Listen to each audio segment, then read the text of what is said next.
My dog smells like a skunk. And we got a mini fridge for the studio, and we're testing the new microphones to see if it's picking up the buzzing of the mini fridge. I don't think it is, though. I think hope we're not. good. Well, this is Boys episode 4. It was a good interview, man. I wouldn't even want to call it. I guess it kind of was an interview, but We didn't really pick his brain or anything, but yeah, he's got a pretty interesting past. He's seen a lot of things around the world, and yeah. I just thought it was interesting. There's kind of, I noticed a recurring theme with these last couple of episodes. And I kind of start off the episode talking about being at a point in my life where I want to do something big. Right. And I don't mean big in some sort of unrealistic way, but just like really try to like change things up. Because I feel like I've been in this comfort zone for Right, like years. ready for the next step or leap even Right. into something new and rewarding. Exactly. Speaking of rewarding, had a real rewarding moment with my wife today. We were driving to the pet store to pick up some special food for my dog who has recently become kind of sick. Nothing super serious besides the fact that she has hepatitis. Oh, no big deal. Just doggy hep. I took her to the vet on Friday, and they did some blood work on her. And yeah, they came back and they said, your dog has hepatitis. And I thought, how in the world does a dog get hepatitis? Well, she is a junkie. That we should explain. Your dog uses a lot of heroin. Well, and we share needles. That's true. So maybe I gave it to her. But we were driving to Petco today to get this special food that I'm supposed to be feeding her, which is good for like her liver. And we were talking, my wife and I, we were talking about like, what do we want to eat for lunch today? And we kept going back and forth and spitting out all these different ideas. Because today was a special day. I had a cheat meal. From your keto diet. Yeah, the weird diet I'm on. And so I was doing this thing in the car where I was like kind of miming eating different foods. Like first was like a burger, so I put my hands in like a burger the holder. universal burger bowl. Yeah, the burger hand hold. So I was doing that while I was driving, and I was like imagining eating this air burger. And then I went to something cylindrical like a sub burrito or something. burrito. And then we were talking about food, and my wife and I love to talk about food. And then we came up across talking about pizza, and it got me to thinking. And I was like, what is another food that's shareable besides a pizza? That is, a party sub. That's exactly what Erica said. She goes, like one of those giant subs, and then it's called a party sub. A party sub, You're right? And I go, when's the last time you saw one of those? It's been a while. And then I said something like, who would order a 24-foot sub?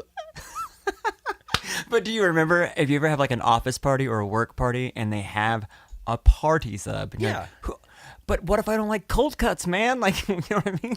But I said 24-foot. Why? Okay, wasn't the classic, what's the classic party sub length? 6 foot? 6 foot sub, yeah. The 6-foot party sub. Yeah. For some reason I said 24-foot. That's a big ass sub. I'm sure someone makes one. Well, and then I got to thinking, I was like, how would you transport that? And the only thing I could come up with, Limousine? school bus. Just put it in the aisle.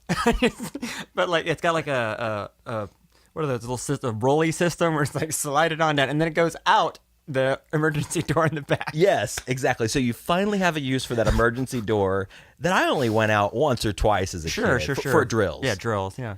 Anyways, I got off subject there, but That's hilarious. and it's funny because sometimes I'll think of a word or a phrase like party sub. I haven't thought of that in, you're getting old when you're like, dude, I haven't thought of that in like 10 years. Uh-huh. Like, when's the last time you thought of a party sub? No. Yeah. Or ordered one? We should order a party sub, dude. We should just have a party sub right here on the table On the for the table. guests. It's a good table's length for a party sub. You could, once everybody dives in, you could put the remainder of the party sub right on this coffee table right in front of us. Or that was always that too. At the end of the party or whatever it was, like, feel free to take any of this party sub home.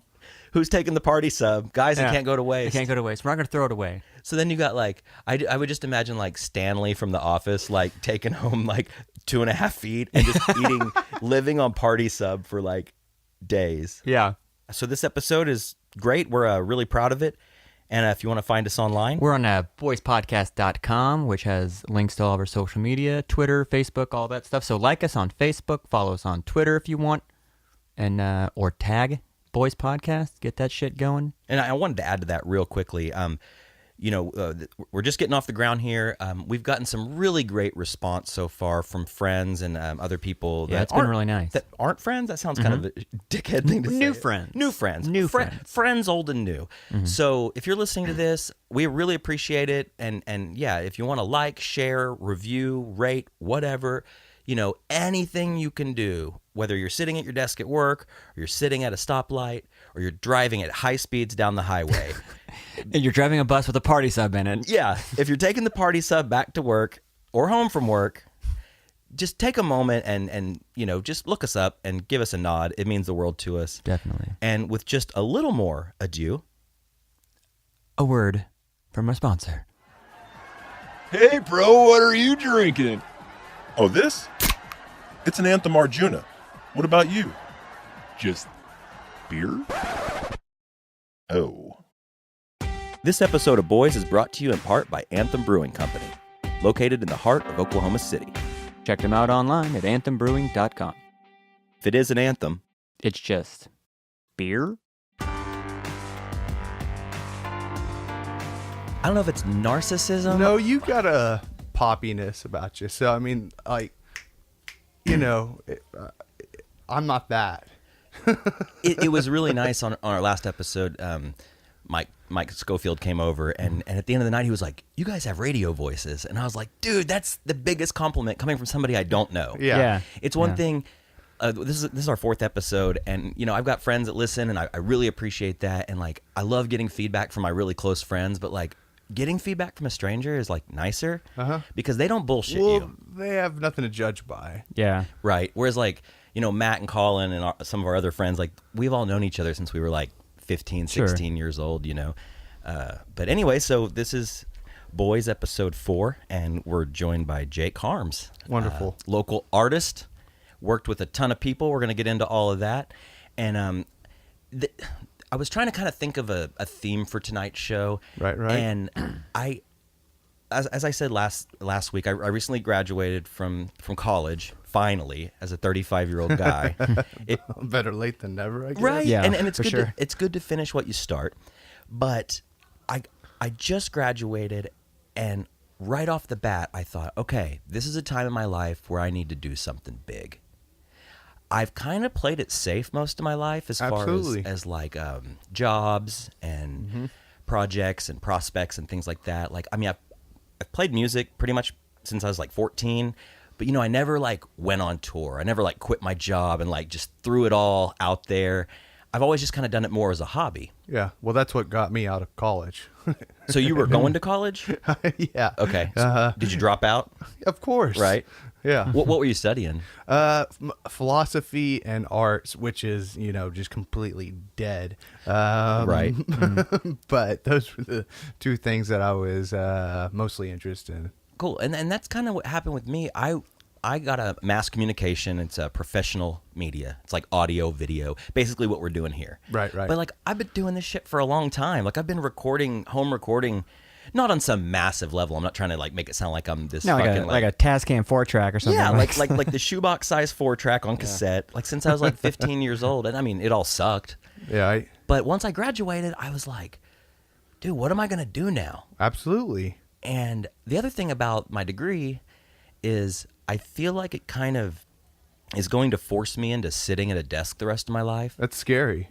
Jake, I am over it. Yeah, it's petrifying. Yeah. I mean, God is my witness. You will never find me cubicle computer in front of me. Never, ever. Have you ever done that? Yes. I mean, even in art, sometimes you've got to jump into the computer, and I fell miserably. And I'm not sure if that's left brain, right brain.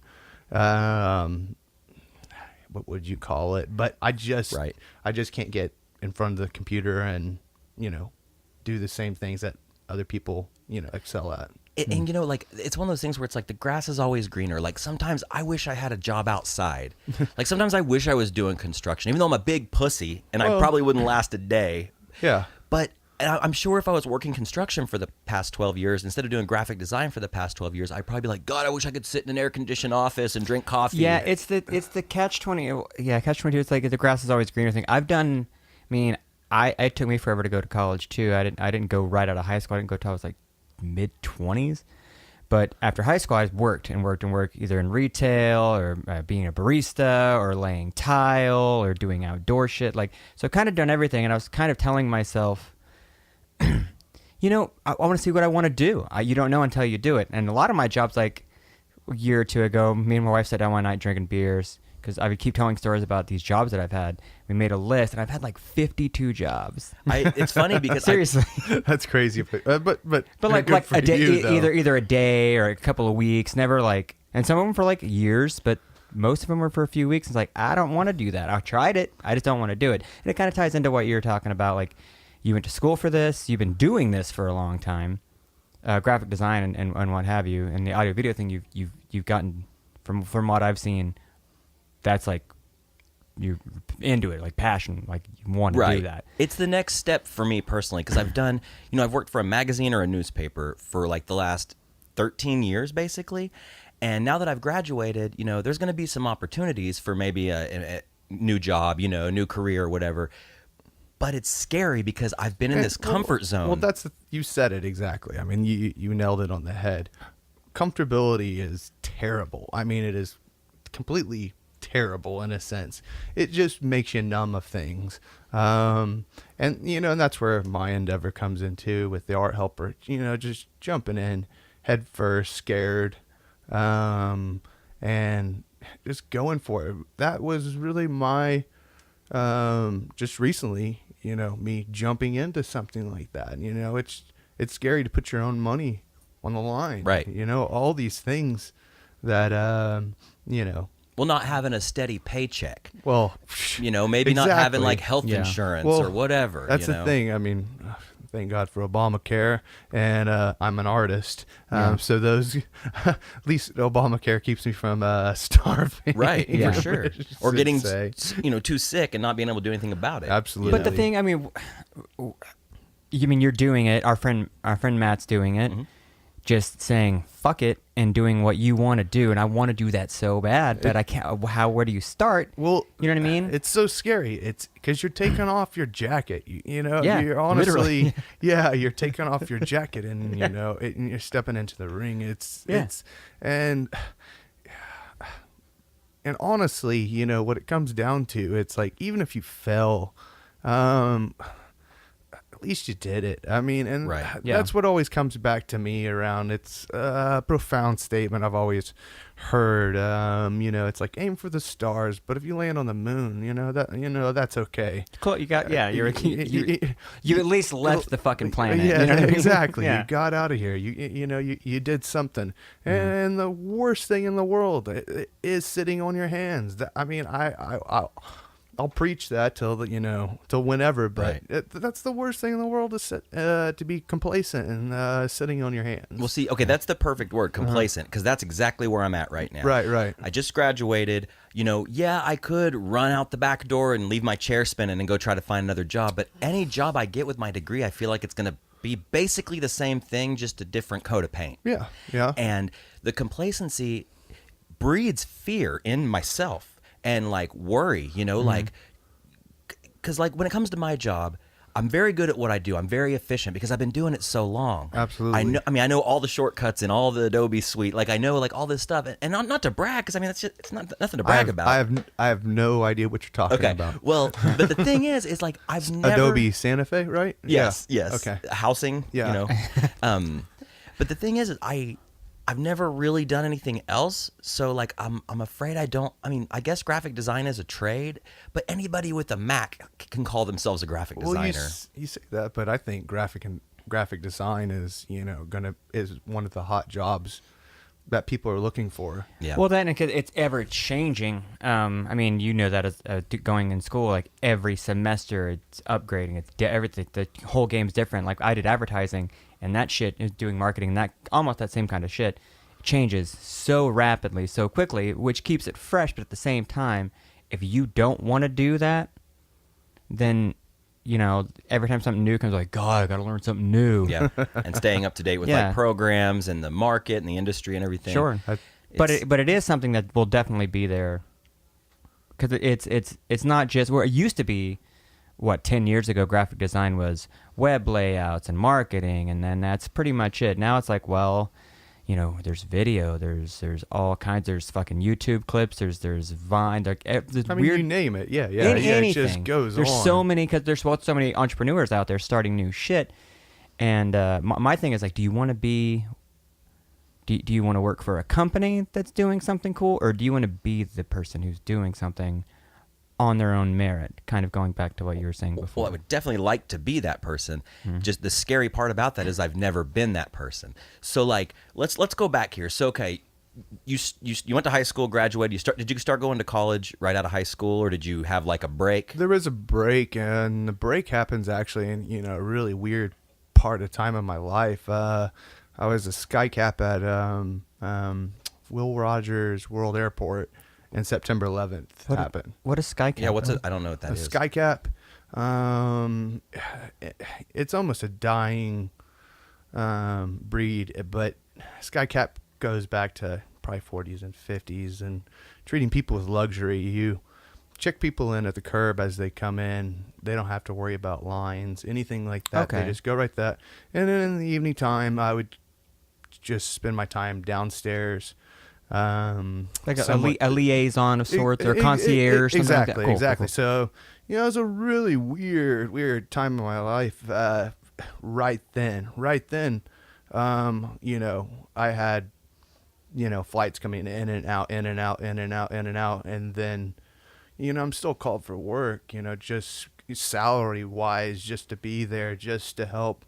Someone needs, you know, pushing a wheelchair. Right. I'd be there.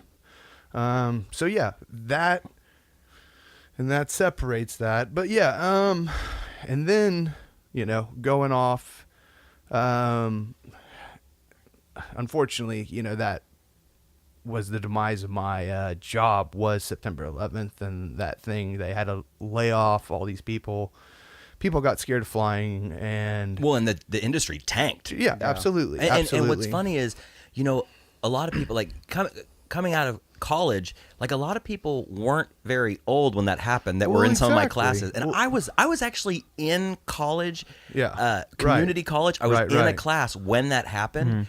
In fact, I was walking to my next class and they had the TV on in the classroom. And this was like the old school, like TV on the cart. Yeah, with the Not audio the video. flat screen. Yeah. Oh yeah, Yeah. I absolutely, yeah. And It's they said- our generation. Yeah. They said a plane just hit a building, and I walked in between the two planes hitting, and I was like, oh my god! Like your first thought is just something went wrong. You know, you didn't know it was a terrorist attack right at first. Absolutely. Yeah. They didn't know what it was. Yeah. And then, so we're watching it unfold, and I remember this plain as day. My professor was just like scared to death. He was this older guy, and he was just like, "This isn't good." Like it's almost like he knew. Well, he knew he was. Yeah. He had age. That's. I mean. Yeah.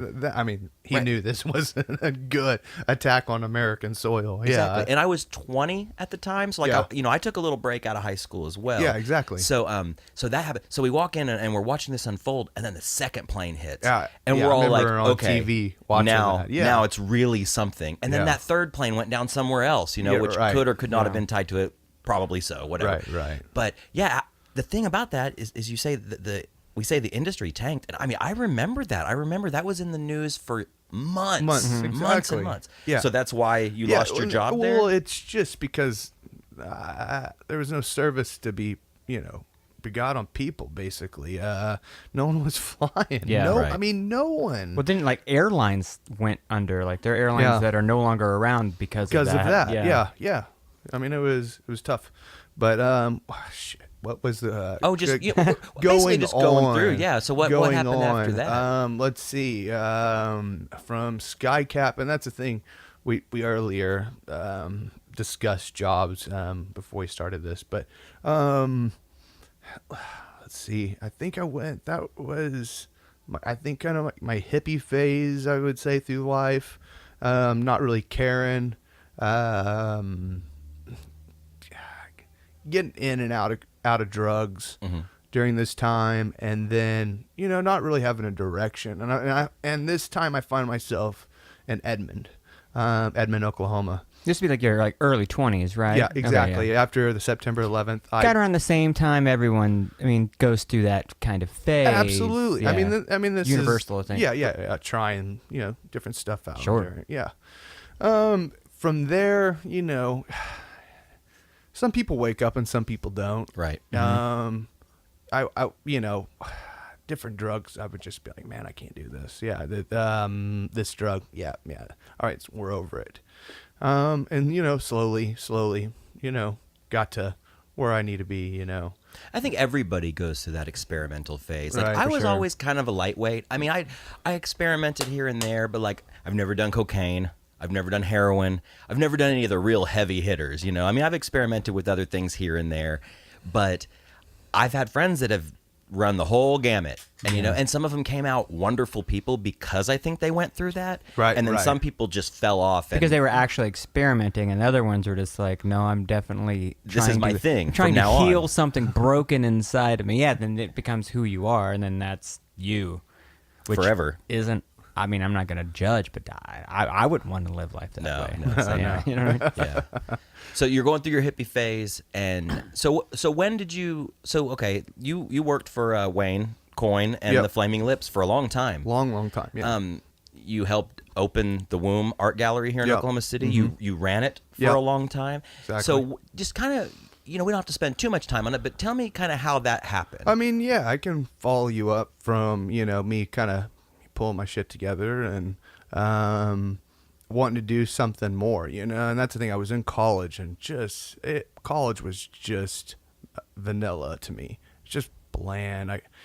And it wasn't even an issue of getting to classes or anything like that because I was always up. I mean, and that's another gift that God gave me. I can't sleep, so That's good if you're an artist, though, right? I mean, Yeah. yeah, it's a weird deal, but regardless, I wouldn't miss these classes, but I just wouldn't go. I wouldn't care. It's like I said, vanilla. It's just it was putting me in a cubicle, and I could see it coming, and it's just not me.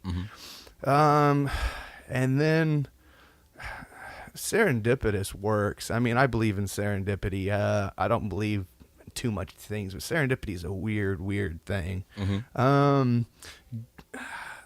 They had this sign outside of a blank white building, stark white building. I mean, it was just, and it was just plain as can be. But outside the building, there was these.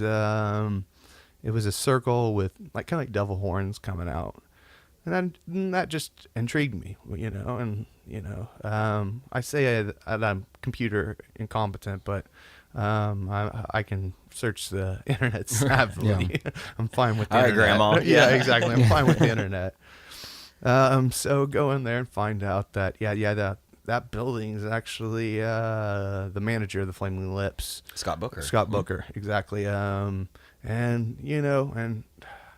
like I said, weird serendipitous. I only lived, man, I want to say it was like 4 blocks from this place. I just walk back and forth and always just be like, what is going on? I'd peek in and giant poster, I mean, these were the European posters. These posters were, like 6 foot tall by 3 foot. Oh, like the big Big Subway. like poster. Subway Yeah, posters, yeah. exactly. Subway posters, exactly. And I peeked in there and saw one of those. I was like, yeah, man, why would they have that? And you why know? is this in the middle of nowhere? I know the Yeah. building. Yeah, It it's was like- Hellfire, right? Yeah. Yeah, Hellfire, Yeah, I exactly. went in there many times. My buddy Wes used to work there. Yeah. And Yeah, Wes like, is there's just- still a good friend. Oh, yeah. Good guy. Duplexes and everything. Yeah. Yeah. but it's like it was kind of like wasn't it an old 7-Eleven or something? It was a Brahms. Brahms. Okay, and you're like, what yeah. is this doing in the middle of kind of in Edmond, kind of right outside of Edmond? And it's weird. I mean, it's a white building with a sign. I mean, the allure of it to me was cult. Yeah. I mean, not that I would join any cult, but it still makes you want to go I- peek behind the Yeah, curtain. what the hell's going on? This goes into my psych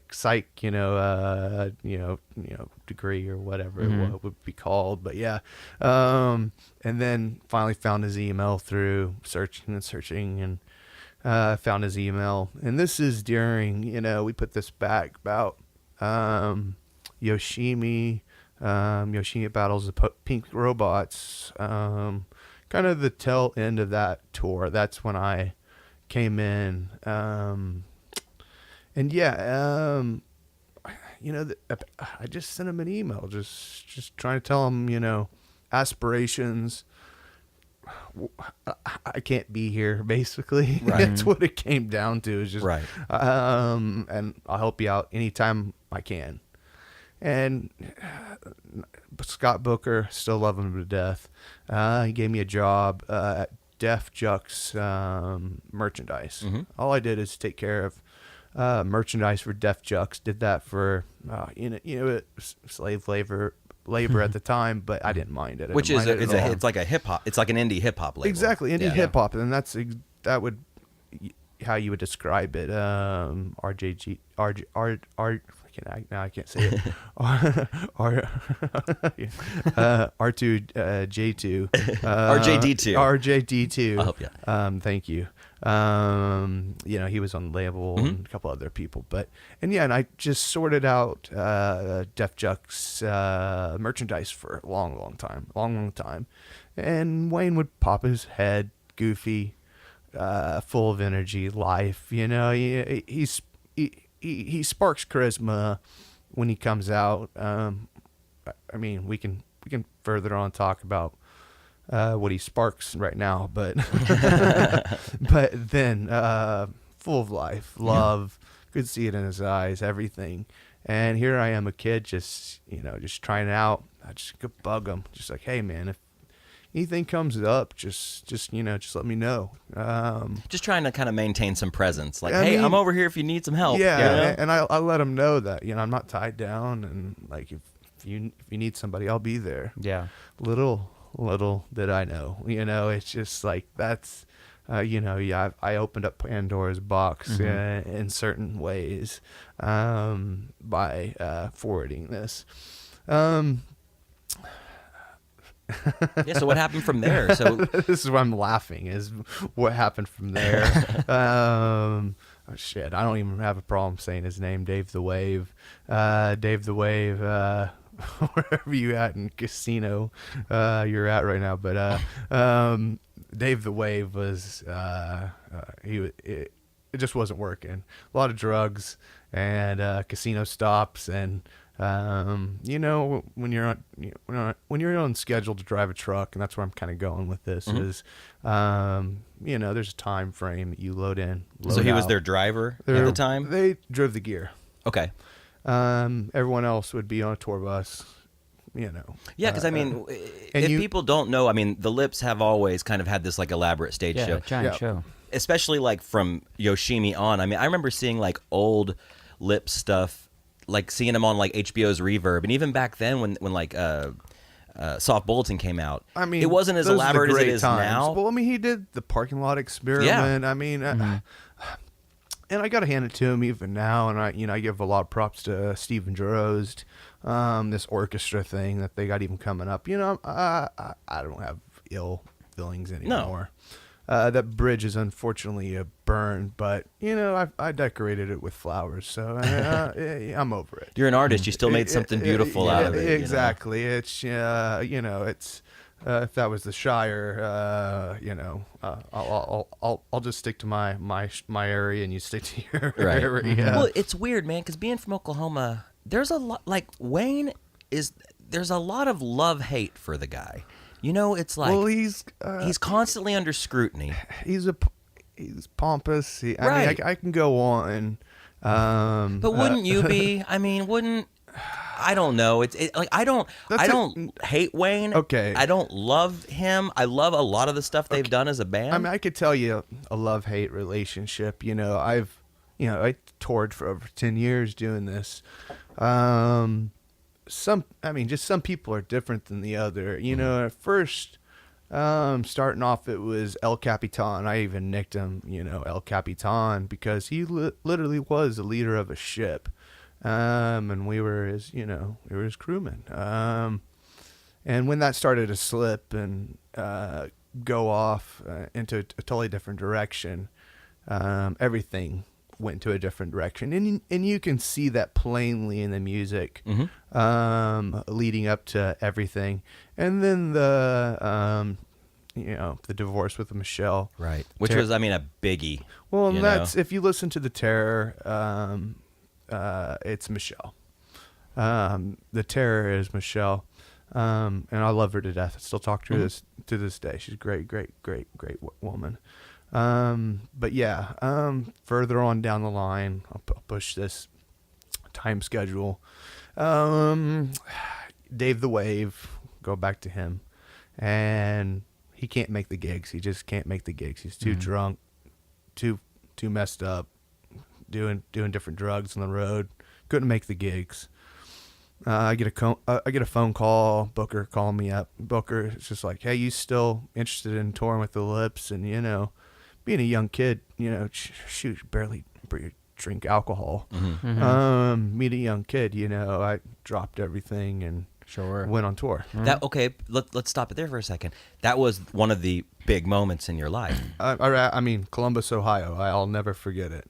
That's huge though, like because you've been trying to put the bug in Wayne's ear. Yeah. You've been working for was it Def Jux? Is that what it's called? Jux, yeah. You're doing that. You're waiting for your chance. You're waiting for your time to be like called up to the plate. Absolutely. And then there it is. Yeah. Like probably out of nowhere. Yeah. Like, Right. you didn't expect that. Phone call. Absolutely. Yeah. I wasn't expecting it. So is that when everything really changed for you as far as like that time in your life? Well, man, the Lips though, were so G-rated back then, and Yeah. and it was only up to the crew to make this party happen. And I'm gonna give a shout out to John Allison Pope, rest in peace. It was me and him causing the trouble on the bus, doing the pranks, doing the things, and also Cliff too. Yeah, we got Cliff in there. He was a prankster. It was always in good fun, and as long as no one got hurt.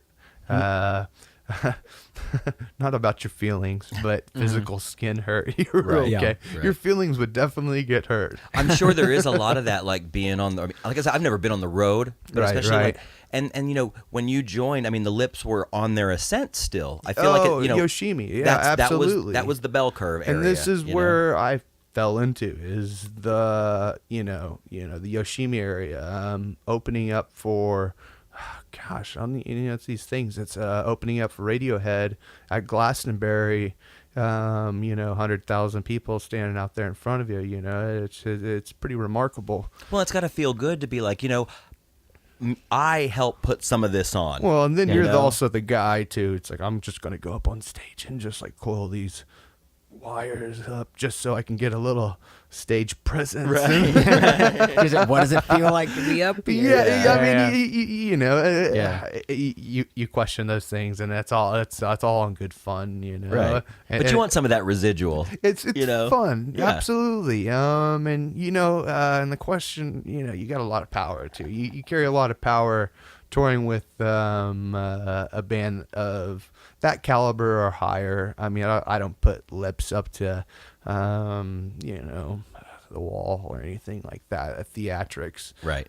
We were strictly always on a budget, and then worrying about trailers and transportation on all these things. But yeah, back to transportation. Right. I get hired as a driver, just like that. The phone call comes in. Hey, can you make it to Columbus, Ohio tomorrow? Yeah. Okay. Yeah. I wasn't really expecting that. But. Yeah. Dave the Wave is no longer, as Wayne put it, you're just a man in Columbus. Right. So do they fly you there? Oh, absolutely. I was Wow. there to pick up the truck.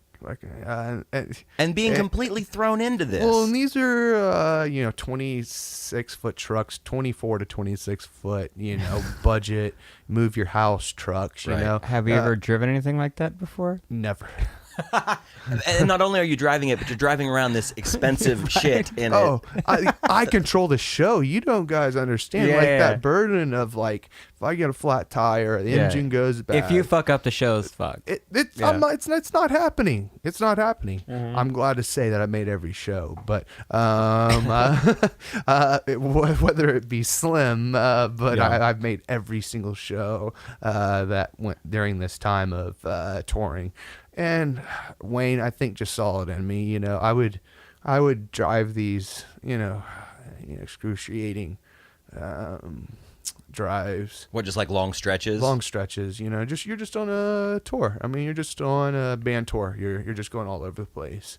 And I would meet the tour bus there, hopefully get an hour or two of sleep, and then it was the gumption in me. I was happy. I was 22, 23. you I'm know. sure like eager, like just that young, like absolutely. I'm doing this. Oh, this is awesome. Like just that, just energy, like raw energy of like Yeah. this is fucking crazy. Yeah, and you'd know when the tour bus stopped too. All right, or shoot, I'm going ahead of myself. I was driving the truck still, but yeah, you'd be in the truck, and what Wayne saw in me was I just kept going. I just kept going. I'd get my couple hours of sleep. I'd help out 100% of the show, and then I'd get back on the road and do it again. And I did that for about 3-4 years. Wonderful experiences, driving across the United States, and these are the things that, like where I don't get bitter of, Flaming Lips or anything like that is, I've seen everything. I've been there and seen it. And, and during my times, I always try to really soak it in. I always try to Be present. Be in the moment. Be in the Take moment. it in. Even if I was in a, like I said, 26-foot truck, and Or if you were stuck in the fucking rain somewhere, it's like, I'm going to remember this the rest of my life. It might be shitty right now. I mean, you'd be surprised. One time they sent me out with no oil plug in the motor.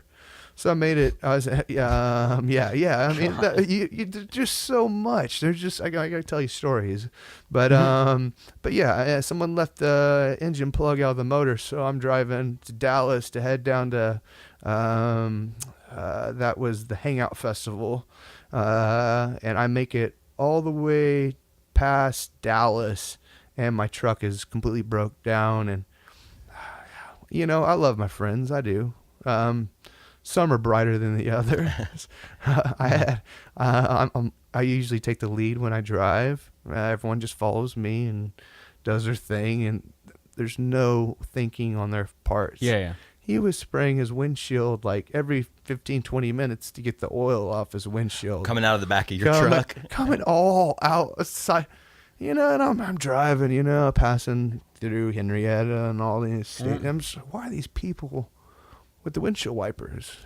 Yeah, I'm fine. Right. What's up with all these people with the windshield drivers? Come to find out, like I said, a little past Dallas, I made it and completely could put it out on a Sunday. Nothing open. And then you start just thinking of, I'll shove a rag in and duct tape it. I'll do anything. You start thinking these crazy thoughts of like, I got to get there and keep the oil in Somehow in the there, engine. for sure. What's left of it. What's left of it. Yeah. And it is completely covered. This truck is completely covered in oil. I had no idea. Jumped out and about slipped and fell on my ass. But that's just one of many stories of like, I need you here at this time. Right. Yeah. And this is what you're dealt with. So when you got the call, the you want to drive a truck for the Lips? Yeah. Did you was that at that point? Did you take it as like a sign of this is a stepping stone? This is like the first step to something greater, or were you just like psyched just to get that? I was no. I was definitely the greater. Excuse me. I wanted in that camp. Yeah. I wanted in that camp. I wanted it bad too, and that's where it's just like, it's rock and roll. It's sex, drugs, and rock and roll. Right. It's like what 22, 23. Yeah, it doesn't want that. Yeah, it doesn't want that. I completely dropped out of school and went on tour, and I didn't look back, not one bit. But that's when and this is where we come down to business and stuff like that. It's like lazy people, they're not going to do anything. Right. They're going to stay lazy. Well, Yeah. but it's like you It- said. it's- Or complacent. or people who complacent. I mean, yeah. I have a job. I'm getting paid money. Yeah, it sucks. Like I saw this video clip just pop up the other day. Someone posted it, and it was this guy, and I wish I could remember who the hell he was. He was a musician. I can't remember who it was. Somebody I never heard of. But he said, I have all these friends who are working these 9-to-5 jobs, and it's like, man, I can't wait till Friday. Like, why the fuck you wait until Friday, man? Like, you don't have to do that. You just do shit. Do shit. Yeah. Do what you want to do, what you're good at, and just do it. Well, that kind of thing. It's a weird thing too, because like having the 9-to-5 and the fact that I've had the 9-to-5 for the past basically 13 years. Absolutely, yeah. When the weekend rolls around, I might hit it a little harder because I'm yeah. waiting for the weekend, just like the song. And that's But and then that's you what ruin your happens. weekend. Yeah, Then yeah. you sleep all day Saturday and Sunday, and you're like, shit, I had like a list of shit I had to get done because I couldn't do it Monday through Friday. Absolutely. Well, then Yeah. you're spending money at the bars and all this other Right. Yeah, stuff. well, man. you're wasting time and money. But then during the week, like you don't really feel like you have. Coming from a person who like, I'm a musician. There was a time, like almost a few years. You did the same thing. Like I'm done. I'm not gonna fucking do music. I'm done. Like sell all your gear, but like a guitar or something. It's a weird, but yeah. and it hurts. Like you're like, man, this sucks. And then eventually you're just like, what the fuck else am I gonna do? Like, Yeah. that's the only thing that made me happy. Then you start doing that again, or you start finding other things that you really enjoy. Podcasting was one thing that Rob enjoyed. I've done it, and then starting a band up again or doing whatever. It's all about doing it. And like you Right. said, and there are definitely fucking lazy people Yeah. for sure. Yeah. But I think the majority of it is just people who get super complacent and complacent. Yeah. Yeah, I yeah. think that's the best word. It's, I think that's kind of the theme of the night. You I know? mean, yeah. God, put down the TV remote.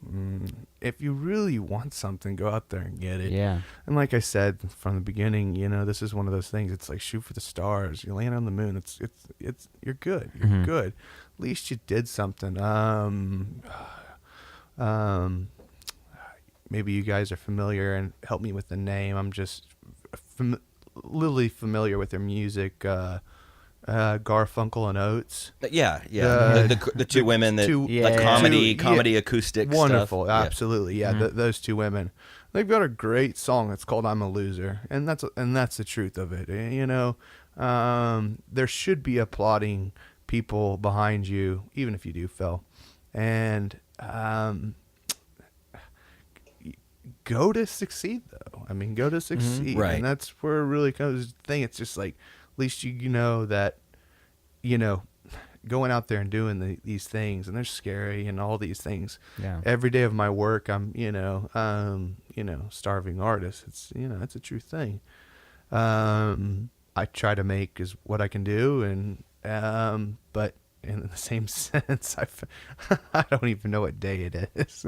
But that's Yeah. gotta feel awesome, man. Like Yeah. as a 9-to-5er, Yeah. what you just said sounds like a fucking utopia.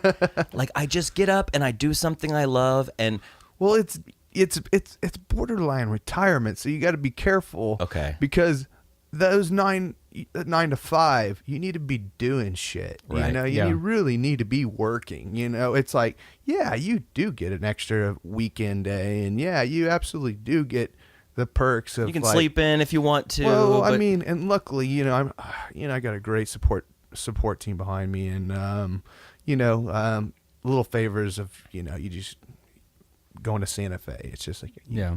I need you in Santa Fe. Okay, I'm in Santa Fe, and I can do that now. Yeah, But yeah. basically, what you're saying is like you're your own, but like you have to do it. Again, you just have to do it. 'Cause Yeah. If you don't do it, you're not gonna get paid, which means you're not gonna pay bills, and you're not gonna do this and this. So just fucking do your shit. Yeah, right? exactly.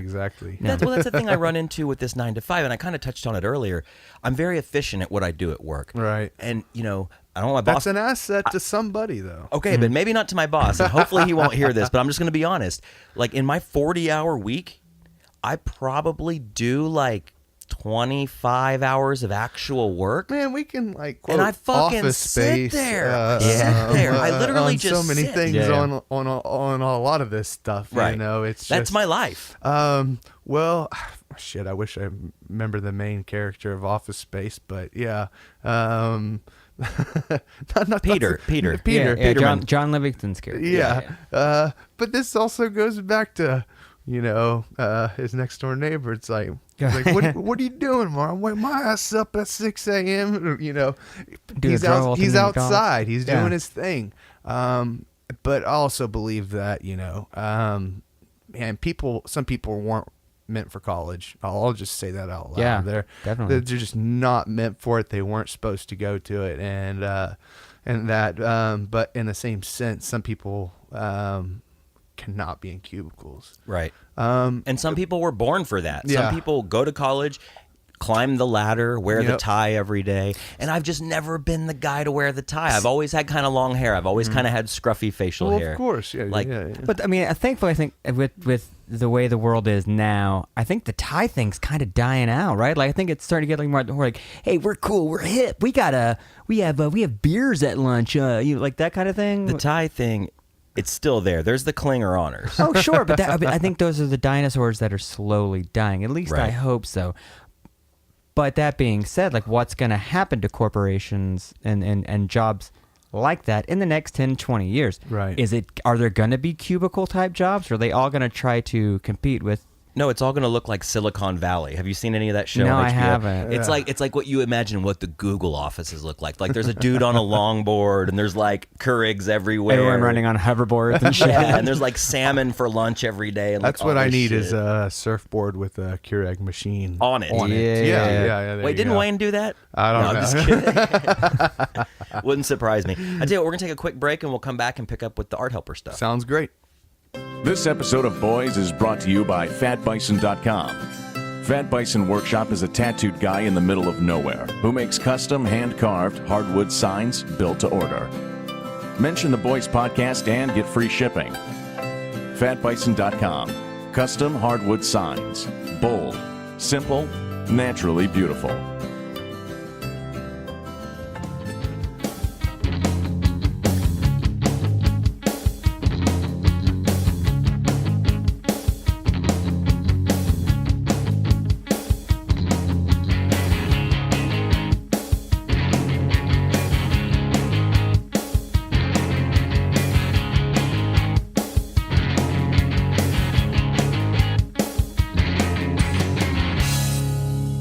Hey everybody, welcome back to Boys Podcast. Thanks so much, everyone, if you've downloaded, streamed it, listened to it, liked it. I gotta jump in real quick here.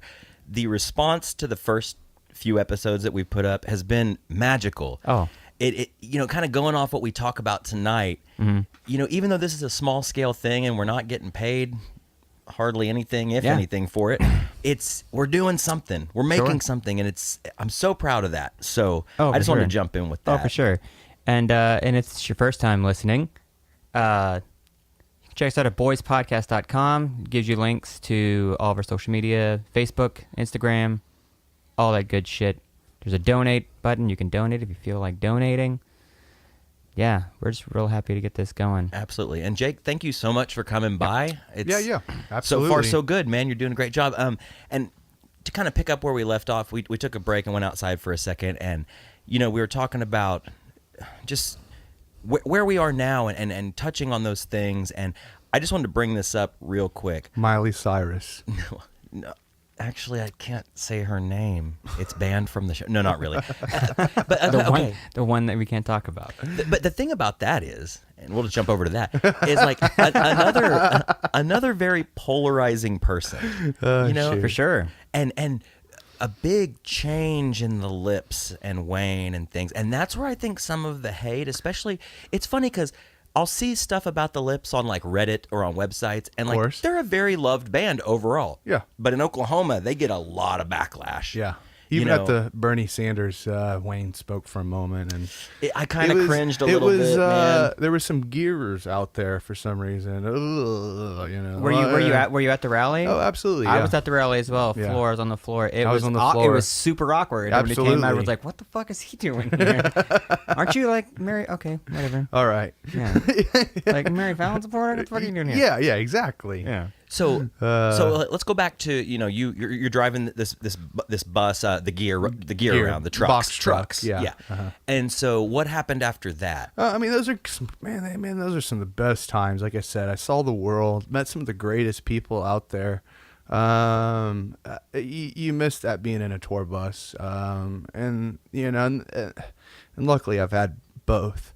You get to, I mean, the countryside is just so wonderful, and that's where I had the time to respect it, when I was going. If it wasn't nighttime just miserable. But that's what you got to do. Yeah, you're looking at like road signs. Pretty well, much. I mean, you're staring at the white line at the whatever the headlight can see. Yeah. Been there. And trust me, in a big truck like that, it goes out to about 30 feet or so. So yeah, you're not seeing very much of the countryside. But yeah, I don't know. Wayne saw something in me driving, participating in all the events. I was, gung ho. I was showing up, not fucked up. Yeah. Well, exactly. I was stoked to be there. I was really stoked to be there, and I'd show up every single show time. Have my own confetti blaster, everything. Man, life was good.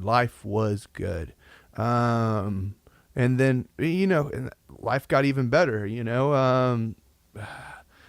This guy, Jeff, unfortunately he was trying to move up to the tour managerial position. And honestly, it came down to, it's like, and Wayne saying, if you don't like where you're at, you can just go. And he just left. Needing that position filled, he immediately just came to me. I was already doing it. I was already part of it, knew exactly what I was doing. In a weird way, he was training me for his own failure. Kind of like grooming you, because you're going to have to step up someday. Well, like I said, he was gunning for the tour manager, stage manager position, and I was just gunning to get off that damn truck for being in it for about 4 years, 4 years. Time for promotion. Exactly. Tour bus time. Exactly. And and I got it. Absolutely. I got the job, international, flights, everything. It's world tour. I was in charge of, all these people every single time, and all these different countries that didn't speak a lick of English.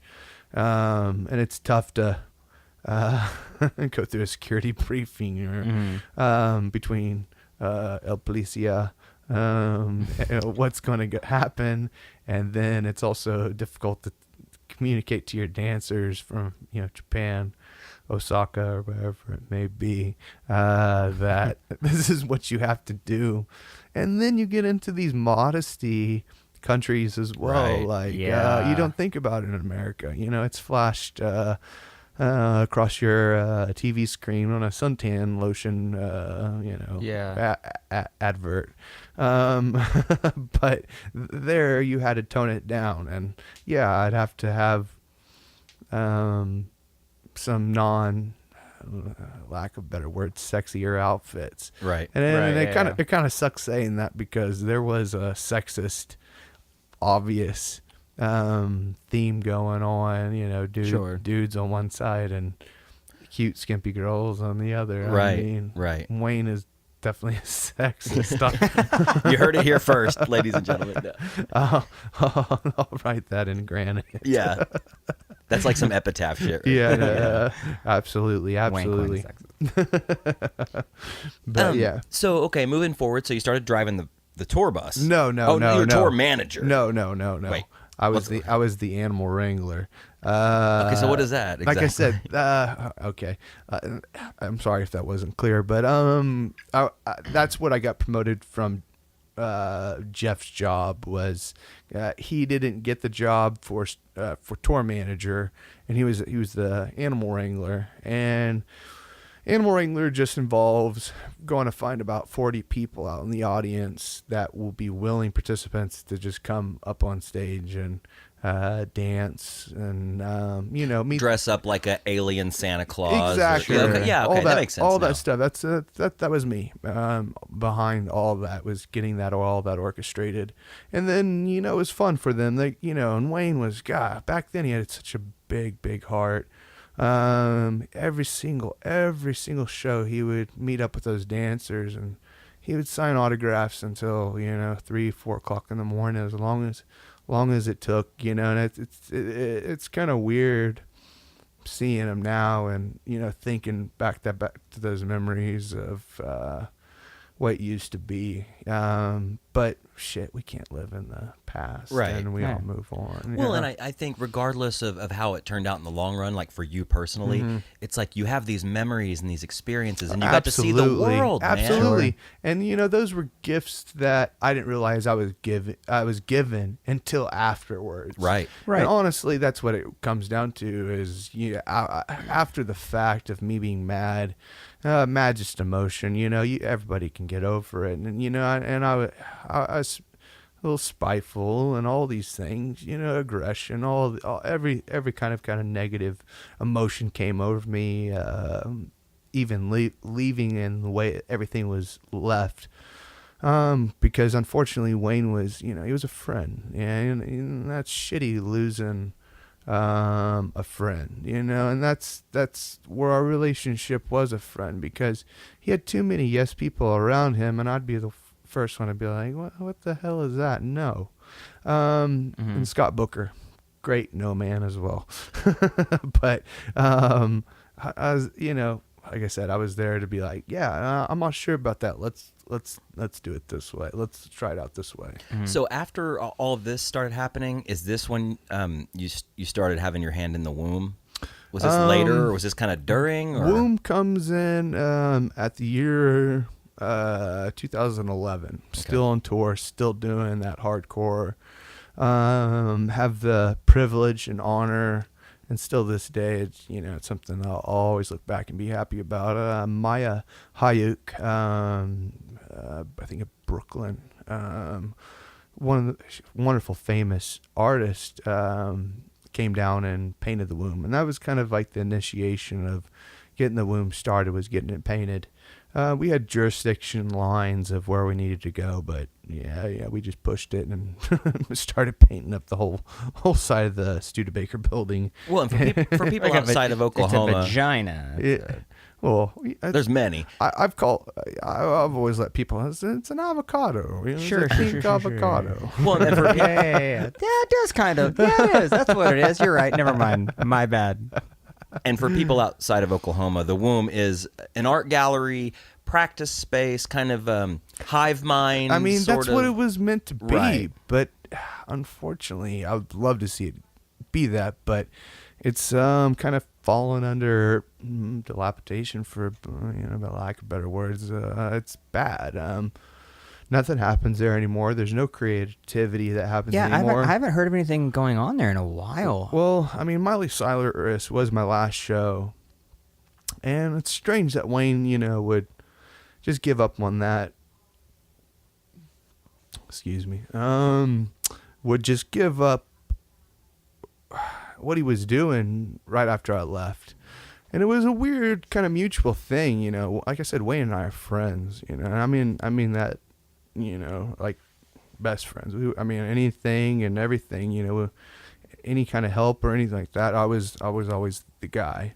But yeah, it sucks seeing where he is now and what he's dealing with. But shoot, he'll have to figure out his own demons. I mean, And everybody has to. And like Yeah. I said earlier, I don't dislike. I've met Wayne twice, right. and he was just kind of like you said when we started, like just kind of like full of energy, Absolutely, yeah. kind of just like all over the place. Yep, uh-huh. And kind of, but he has to like oversee all this. I mean, a lot of it's like his like brain, Well, what's so kind of, I think with those type of people who are that energetic, there has to be a down. There has to be a down. Right. Unfortunately, I think those highs come with down times too, Sure. and unfortunately I would be sometimes at the the shit end of the stick. Right. On a lot of Well, one ventures. could almost assume that they know there's a lot of lows. They how low it can get, so they're always on that high. Yeah. You know what I mean? Like you push out that presence of yourself that kind of keeps this other part of you away. Like, no, this is cool. We're good. We're partying. Everything's great. Everyone's having a good time. And then when shit hits the fan or something happens traumatically Right. or dramatically, then that part kind of seeps up like like fucking Jed shooting at the ground, bubbling crude. You know what I mean? Right. That kind of Nice thing. reference. I like that. Right? So let me ask you, Jake. Like, so all this is going on. You're doing the womb. Like, Erica and I, like, we went to several art shows there. Like, I mean, it was a good time for a while. Man, we brought in some of the best artists. That's the thing. I did my research. It's like from Bigfoot, Dalek, Vex. I mean, Maya Hayek. Like I said again, these are world-renowned artists, and and that's the thing. I had all these connections lined up for next year for Cleon Peterson, and I was working on Skinner. These names might not sound too familiar to you guys, but their names out there and they're doing it, right? And they're actually gaining popularity. It's kind of where the niche the womb would fill. It's freaky stuff. Yeah. Definitely left of center. Definitely something you're not going to see at the Paseo. Yeah, Or sure, you're not going to see absolutely. at the fucking OKC Museum of Art. Or the Right. Arts Festival, for that matter. Jesus. Yeah. People stop going to the arts festival. I think it's dead now. Is it not dead? I mean, it should be. I think I read an article recently that said that this was the last one. Man, it should be. I don't know. Yeah. It's ridiculous. So Yeah. let me ask you Anyway. this: when you were meeting all these artists and curating the womb, right. was this the moment where you thought maybe I can do this? Did this plant the seed for what you're doing now? Man, that's the thing. There was a lot of. I've always considered myself not a chief. Like in a sense, I'm a great worker. I'm a great worker. You tell me what to do, I'm on it. There was a couple people that came up before me, Rick Sennett, and even Michelle Martin. They both came before me. This is from the 2011 when I was still touring and whatnot. Unfortunately, I'm not going to mention too much, but Rick had to let go over some white collar bullshit. And then Michelle came in, had a vision, had a whole idea, and unfortunately, that was just the right. I mean, like I said, serendipity is a weird thing, but right when that was happening, that's right when Wayne went on with his girlfriend. Mm-hmm. So, yeah. So what was the moment that you decided maybe I should do something else? Because the thing is being presented this opportunity when Right, you were right. younger Oh, is like a absolutely. huge deal. But also leaving that is a huge deal Well, too. you also become an adult during these times. I mean, I say adult. I'll never be an adult. I'll tell you that. But I'm matured. Wiser. You become more wiser with age. Exactly, Yeah. exactly. And you know what? I'm not going to sit here and slander Wayne's name. No, of course not. He's done me good. And like I said, all the things I've got to see is because of him. and Well, yeah, I'm I mean, you thankful could think for back those to being things. like that 19-year-old kid Yeah. who was sky capping, Yeah. and that now what's that brought all the things you've seen and done because of that, and now you're doing your own thing. Right. Well, and thank God for the womb too. I have so many wonderful, beautiful connections through the womb. I've stayed really strong with all the people that have come through the womb. I've really kind of stuck with them and admired their work because, for one thing, it was, Wayne he'd rarely pitch in an idea of like what's going on, but people who were coming in to see the artwork was all because of me meeting these people and putting out phone calls. Like you were essentially the curator, Absolutely. That was my title. and Wayne was just the owner, business owner. Exactly, Okay. exactly. But don't get because Wayne would have his. I mean, he's Oh, sure. Wayne. He's Yeah. Wayne. Well, It's like he going would back- have his. He would have his say so. and he would have his hand in everything. Oh, like going yeah. back. Okay, so like my height of flaming lips, like fanboyism, was when they had the show at the Zoo Amphitheater. Well, because that was possibly the best show. It was amazing. Like I mean, still to this day, I love that show. Yeah. And if you do watch that DVD, which I strongly suggest everyone do that, you'll get to see my good friend Pope in that video.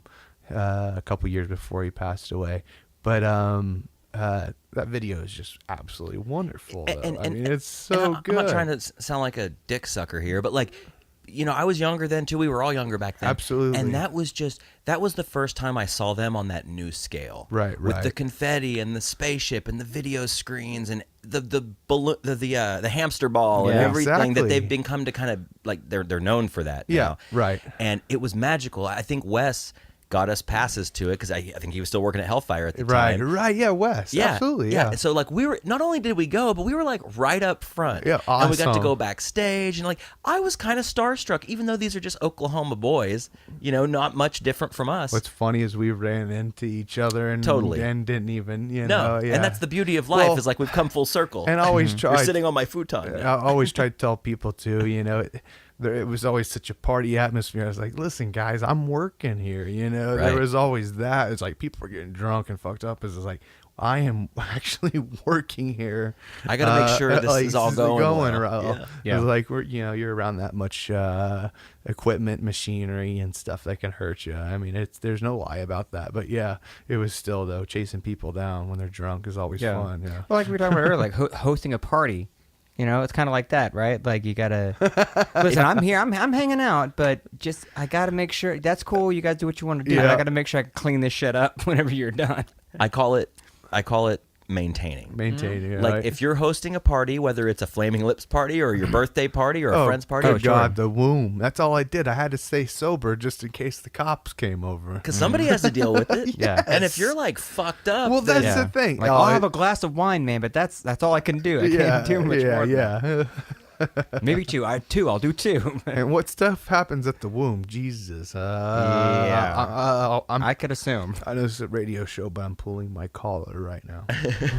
no, I've heard stories, and I mean, Eric and I, we went several times and always had a blast. But like, Good time. we've always just been kind of like we show up early, hang out for a little bit, and then we bail Yeah. before it gets weird. Because it's about to get weird. Right. Yeah. And I remember telling like friends about it and stuff, and they'd be like, "Oh yeah, I saw that there's like you walk into a big vagina," and I was like, "Yeah, but it's not weird because when you're in that moment, and then Yeah. it's not sexual. sexual." Well, none of it's sexual. No. I mean, no. It's funny, if anything. I Yeah, mean, yeah. if you got some little bit of slapstick Yeah, it's like humor tongue in it. cheek. Yeah, it's tongue in cheek. Like Yeah, fucking humor, it's- yeah. It was like I'm laying on a big boob. Yeah. Get a picture of me. Yeah. You know? Well, that was the beauty of it too. And, Yeah. So was there a moment when you was there a moment where you had like an epiphany when you were like, okay, maybe I'm done with this?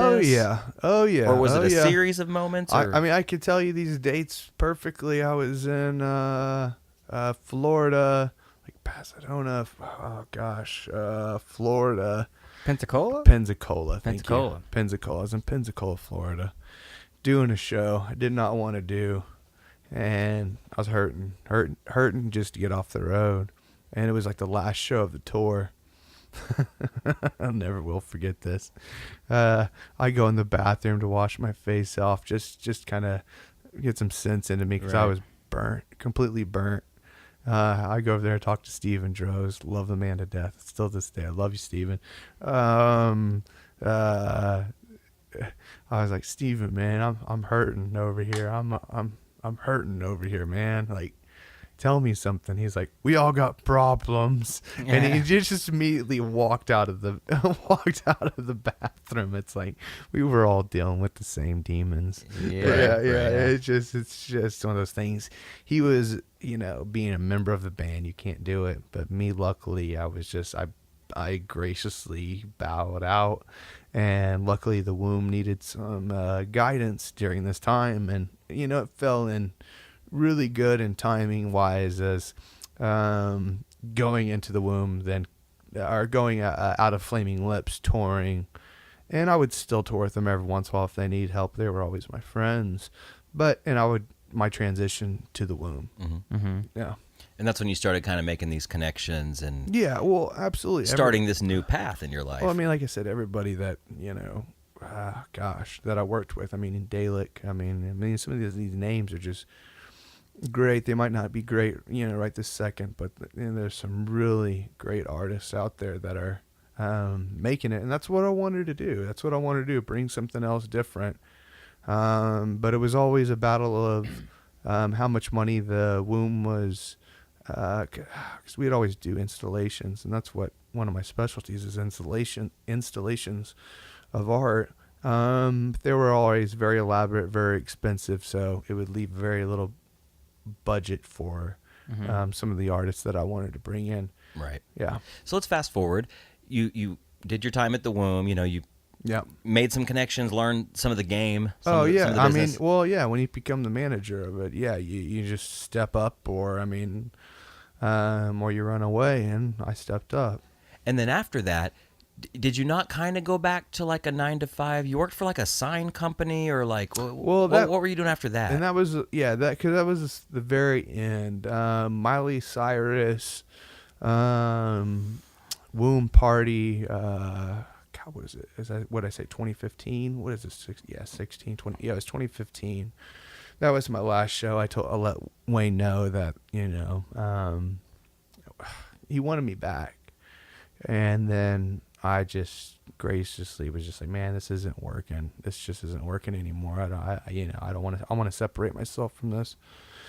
And we had the Miley Cyrus show. Miley Cyrus show went off without a hitch, and then that's when,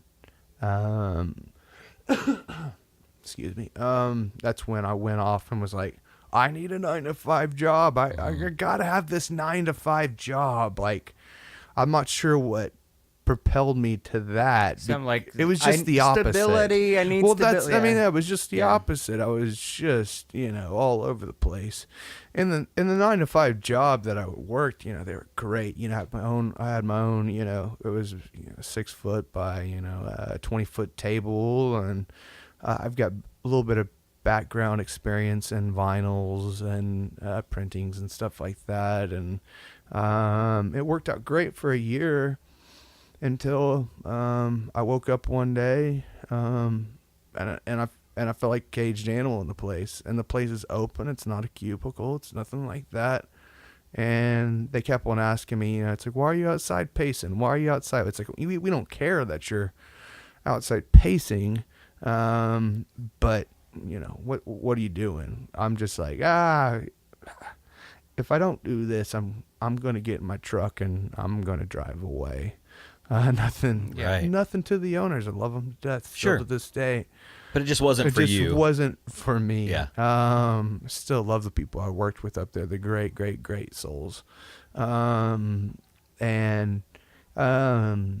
that's kind of when it hit me. It's I was tired of seeing all these people around me make money for themselves, and here I am, kind of middle bottom totem pole, and wanting to do something. I mean, it's really just what it came down to, is actually just wanting to do something. Well, that brings us to where we are now. Absolutely. And got to plug the website. It's thearthelper.com.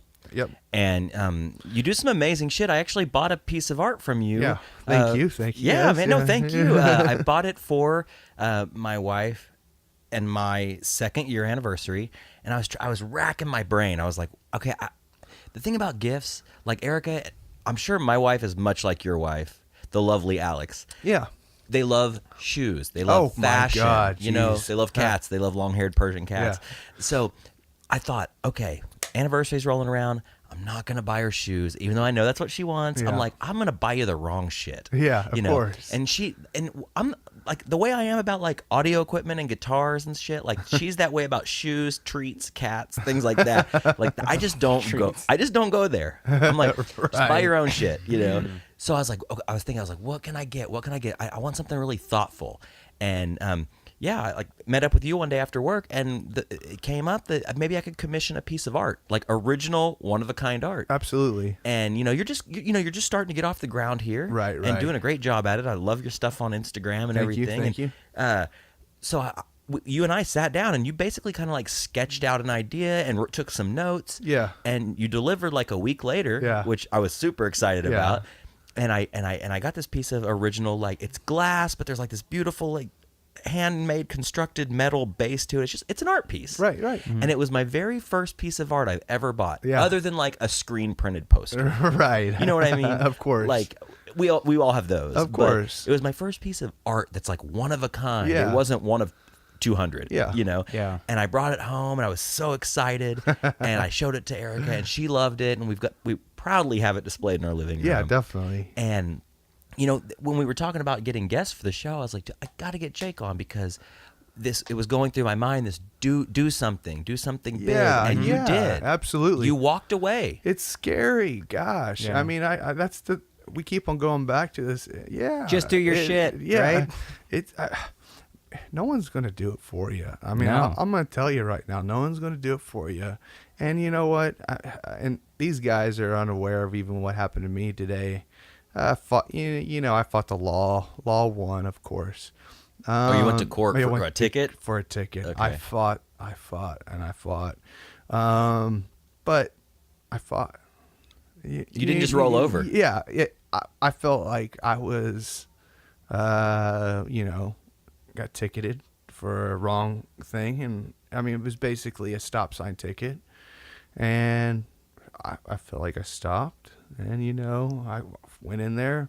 The city justice system does not care about you. And I went in there, and 5 minutes later, they got my money. So, But at least you fought, man. but At least you would, fought. but that's the thing is like just get off your butt and do it. I mean, Yeah. it takes a mindset.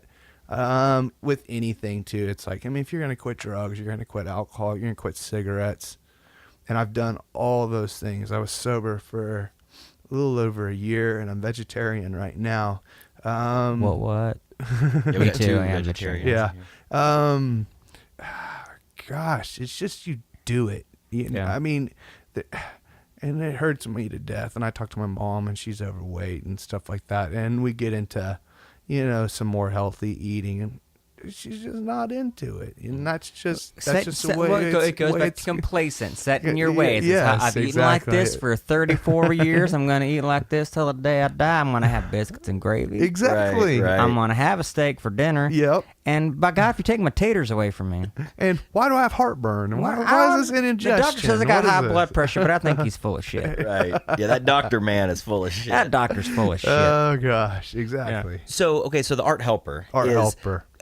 You literally, that's what you do. You help artists. Yeah. Let's get into that real quick. That's I cater 100%. I'm a leader.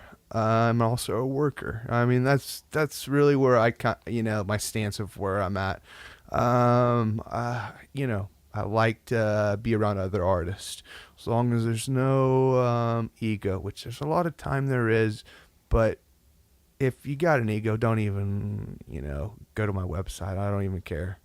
I need someone, and looking for someone, close to the ground, level-headed, and we'll work fine. We'll work beautifully. Great listener, like I said, and I can take charge.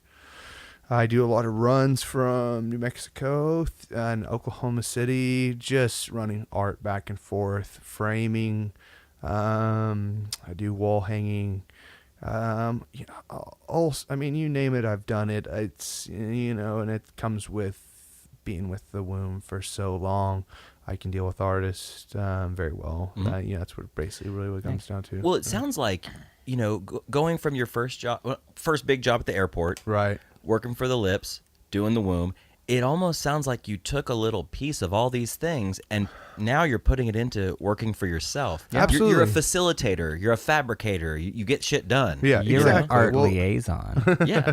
Yeah. Yeah, well, that's kind of what I am. Is a liaison. I want to other artists that need help, installations, all that stuff. It's just like you tell me where it needs to go, and we'll make it happen. And I'm not a no person either. That's kind of a weird thing, just to be like you're not a no person. It's just like, of course I say no, but I'm gonna do my damnedest to make everybody happy. And yeah, sometimes I work for free and I do these other things, and I'm not looking for rewards from anything. Help out the ASPCA here in Oklahoma City, and like I said, I'm not looking for a pat on the back. I'm just trying to do my artwork, do my business, and be in Oklahoma and doing this. Well, man, best of luck. And like I said, I mean, if you want to check more of Jake Harms's what you're capable of, whether Right. you're a buyer or an artist Well, or that's whatever. the thing. I'm a little bit of everything, and yeah, that's definitely need to be noted that I'm an artist. My other website, jakeharmsart@gmail, no problem. Just email me something. I like to work with clients in color and their mood, everything that's what they kind of desire. I want to kind of put it into their piece, and that's kind of a goal in mind. I'm about to jump into steel, and then I'm fully knowledge on steel, but Jake Harms is about to do a major art drop across Oklahoma City. Nice. We're looking over about 20 pieces, large pieces that are just going to be dropped. So when the FBI or someone looking for you, you don't know me. I'll just be like, he was never here. He was never here. Well, he Nice. talked and he just walked away. Yeah. That was it. No, he told us to go dig a cell phone out of the ground, a flip phone, and he's actually was on a flip phone the whole time. The whole time. Yeah. But man, yeah, so it's thearthelper.com, like you said, jakeharmsart@gmail.com. Yep. And man, I just really appreciate you coming on, and we'll Wonderful. definitely have to have you back, man. Man, So, For sure. all right. wonderful.